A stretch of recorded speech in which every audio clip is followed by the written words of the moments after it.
Bismillahirrahmanirrahim. Assalamualaikum warahmatullahi wabarakatuh. Kembali lagi di video pembelajaran tematik ya. Kita mulai pembelajaran tematik tema 3, subtema 1 pembelajaran 5 itu ada IPA dan bahasa Indonesia ya. Baik, sebelum mulai kalian siapkan dulu buku catatan dan buku tematiknya, kemudian diusahakan diam di tempat yang aman, nyaman agar fokus menyimak videonya ya. Nah, ini kalian simak videonya sampai akhir ya. Nanti juga kalian bisa lihat di e-learning bahan ajarnya ya. Baik, kita mulai. Pada pembelajaran kali ini kita akan belajar tentang organ pencernaan, nama organ beserta fungsi organ pencernaannya ya. Nanti ada urutan-urutan organ pencernaannya. Kemudian kita juga akan membuat poster ya. Jadi nanti kamu boleh siapkan kertas HPS, kertas gambar atau buku tulis atau pensil warna, yang penting yang ada aja di rumah disiapkan ya. Baik, kita mulai. Nah, organ pencernaan. Nah, ini nanti kamu tulis di buku catatan ya. Nanti teksnya saja. Ditulis teksnya saja, nama organnya apa, fungsinya apa, nama organnya fungsinya apa, terus ke bawah sampai akhir ya. Nah, sebelum lanjut, sebenarnya pada tubuh kita itu dikelompok-kelompokkan ya berdasarkan fungsinya, seperti yang sudah kita bahas di tema-tema sebelumnya tentang organ gerak, kemudian rangka tulang, kemudian organ pernapasan ya. Terus di sini ada organ pencernaan, itu ada organ-organnya tuh per kelompok. Jadi kita kalau misalkan di dalam tubuh kita tuh ada pengelompokan berdasarkan fungsinya. Nah, di sini ada organ-organ yang berfungsi untuk pencernaan ya, untuk mencerna makanan yang kita makan. Sebenarnya apa sih fungsi pencernaan itu? Yaitu fungsi dari pencernaan pada manusia itu untuk membuat energi pada tubuh ya. Jadi makanan yang kita makan itu adalah sumber energi bagi tubuh kita, diproses oleh sistem pencernaan. Panjang sekali prosesnya ya. Baik, kita lihat nama, fungsi dan urutannya. Yang pertama itu ada di sini rongga mulut ya. Rongga mulut itu terdiri dari beberapa organ juga untuk mencerna makanan. Nah, rongga mulut ini bisa disebut dengan pencernaan mekanik. Kenapa pencernaan mekanik? Karena ini melibatkan fisik yang kita gerakan ya. Gigi kita gerakan, lidah kita gerakan ya. Nah, gigi di sini berfungsi untuk mengunyah atau memotong makanan menjadi halus ya. Itu digerakkan oleh kita ya, oleh kesadaran kita. Jadi itulah kenapa disebut pencernaan mekanik atau mekanis ya. Jadi ada gerakan fisik yang bergerak gitu ya. Kemudian ada lidah. Lidah itu berfungsi untuk mengaduk makanan di dalam rongga mulut dan membantu mendorong makanan atau menelan ya. Nah, lidah ini sama seperti kalau di blender itu kan ada spatula kecil. Ketika kamu memblender makanan, kita kan pasti ngaduk-aduk di atasnya ya, di gerak-gerakan. Nah, itu sama seperti itu. Jadi untuk mencampurkan makanan lah di rongga mulut agar terasa lebih enak gitu rasanya ya. Nah, ada mitos juga bahwa lidah itu bagian-bagian lidah itu tertentu bisa merasakan rasa manis, asam, asin kayak gitu ya. Nah, sebenarnya itu hanya mitos. Lidah itu di bagian manapun, depan, belakang, kiri, kanan, itu bisa merasakan berbagai macam rasa ya. Nanti kamu pelajari deh ya. Selanjutnya itu ada kelenjar ludah atau air liur. Nah, air liur itu perlu kalian ketahui bahwa setiap 1 hari air liur itu yang keluar dari kelenjar ludah itu bisa menghasilkan lebih dari 1 liter air ya.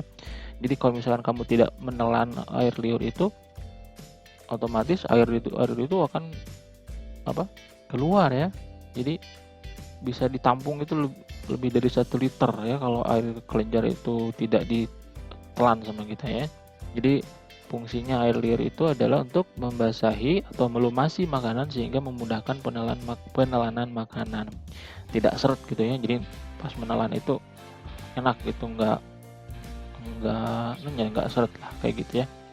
Oke, kita teruskan itu pada rongga mulut. Kemudian selanjutnya di bawah itu ada, setelah dari rongga mulut, makanan masuk ke kerongkongan ya. Kerongkongan ini berfungsi sebagai saluran penghubung antara rongga mulut dan lambung ya. Jadi dari rongga mulut itu langsung ke lambung.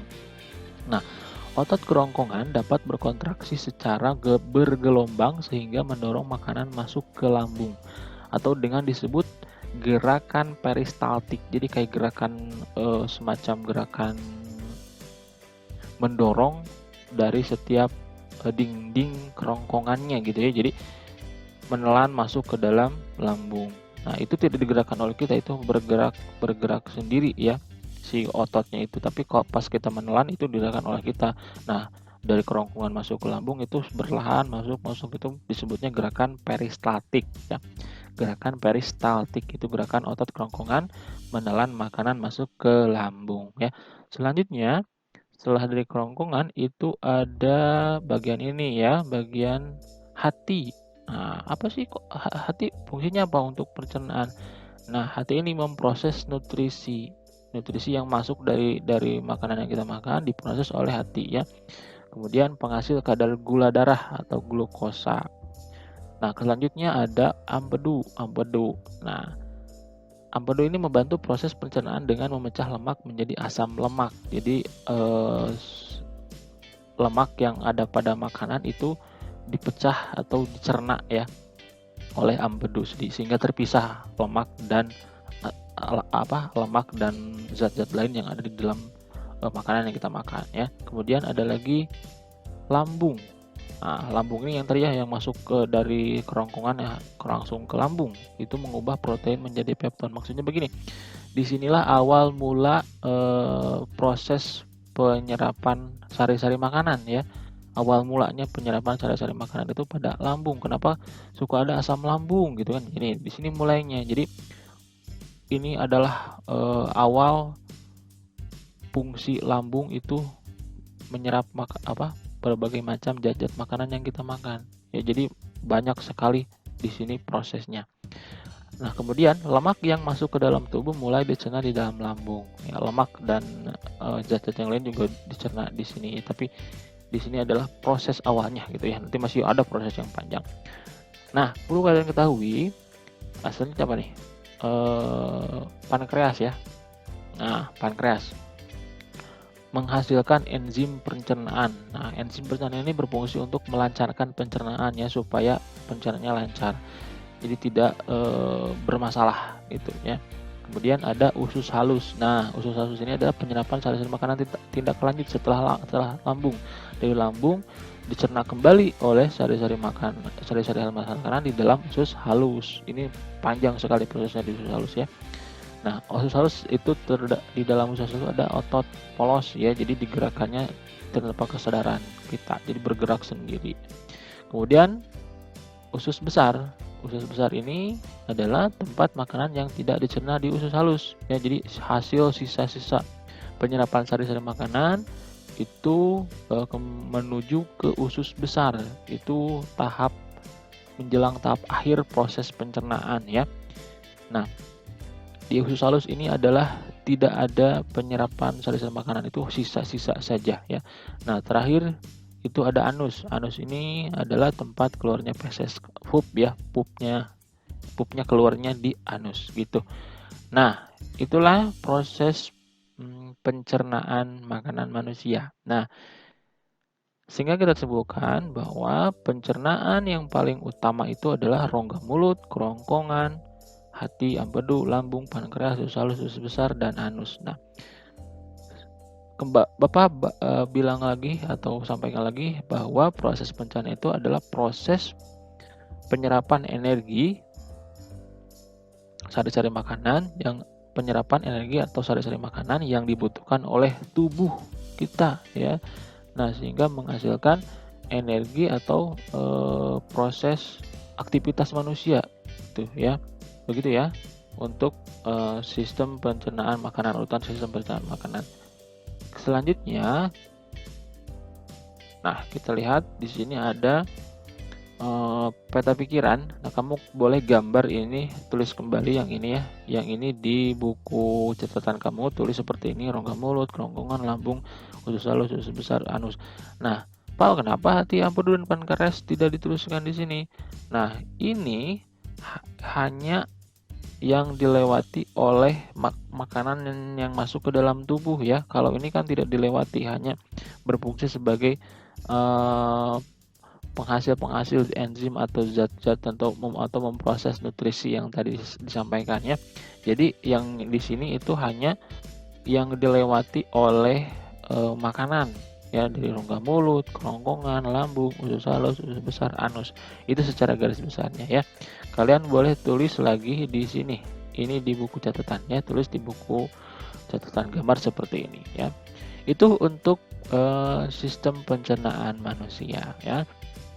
Nanti kalau misalkan kamu masih bingung, itu Bapak nanti kirim lagi link video untuk penjelasan lebih lengkapnya ya.